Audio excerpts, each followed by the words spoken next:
Friends, evening ఏం చేయాలో తెలుస్తలేదు నాకు. కర్రీ అయితే ఇంకో కచ్చ టమాటాలు నాకు ఇష్టం. పచ్చడి తెచ్చినండి, పచ్చడి చేస్తున్నా చూడండి.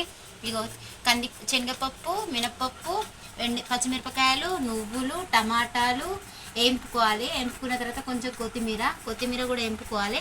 తర్వాత 4-5 ఎల్లుల్లిపాయలు. ఫస్ట్ ఎలా చేయాలంటే మనం కడాయి పెట్టుకొని నువ్వులు వేంపుకోవాలండి. నువ్వుల తర్వాత పచ్చిమిరపకాయలు వేంపుకోవాలి. ముఖ్యంగా ఒకటి చెప్తానండి, పచ్చిమిరపకాయలు వేంపేటప్పుడు కొంచెం పసుపు యాడ్ చేయండి. ఎందుకంటే పచ్చిమిరపకాయలు ఇలా చిల్లకుండా ఉంటాయి అన్నమాట. అది మర్చిపోకండి. ఎందుకంటే పచ్చిమిరపకాయలు మనం పొయ్యి మీద వేయగానే చిల్లిపోతాయి కదా, అలా చిల్లిపోకుండా పసుపు వేసిన నేను. నెక్స్ట్ వచ్చేసి ఈ 2 వేపుకున్న తర్వాత ఇది వేపుకోవాలి, శనగపప్పు, మినప్పప్పు. తర్వాత టమాటాలు వేపుకున్న తర్వాత ఇక కొంచెం కొత్తిమీర, మనకు కావాలంటే ఇక కొంచెం వేసుకోవచ్చు, కొంచెం కొత్తిమీర. తర్వాత వచ్చేసి ఎల్లుల్లిపాయలు, 4-5 ఎల్లుల్లిపాయలు మనము. తర్వాత ఇగో చింతపండు నానబెట్టుకున్నానండి నేను.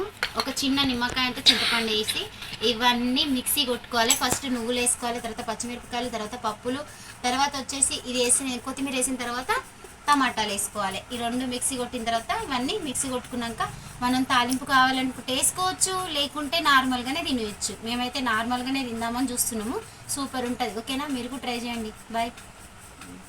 ఇక్కడ ఫస్ట్ అయితే నువ్వులు వేసుకోవాలి. నువ్వులు కొంచెం గోల్డ్ కలర్ వేపుకోవాలి, మరీ ఎక్కువ వేపుకోవద్దు. ఎక్కువ వేపుకున్నా కానీ బాగోదు, చేదెక్కిపోతుంది. నువ్వులు వేసుకోవాలి. నువ్వులు వేసుకున్నాం కదా. నెక్స్ట్ వచ్చి పప్పులు వేసుకుందాము, ఎందుకంటే గరిటె చిన్నగా అయిపోయింది. ఈ పప్పులు వేసుకున్న తర్వాత కొంచెం తిప్పుకోవాలి. ఇలా తిరిగిన తర్వాత నెక్స్ట్ వచ్చేసి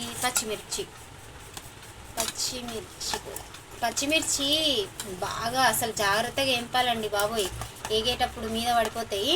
మర్చిపోకుండా మాత్రం కొంచెం పసుపు వేసుకోండి, బాగుంటుంది. చూసారా కలర్ కూడా ఎంత బాగా కనిపిస్తున్నాయో. నెక్స్ట్ మనకు అవి తొందరగా మిక్సీ కావాలనుకుంటే ఇక సాల్ట్ వేసుకోవాలి.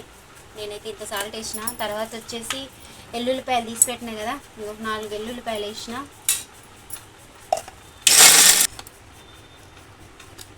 చూడండి ఇలా అయింది. ఇదైతే పేస్టు చూసారా, కలర్ఫుల్గా ఉంది కదా. ఇలా ఇది మామూలుగా రైస్కి అయితే సూపర్ కలుపుకొని తినొచ్చు, బాగుంటుంది.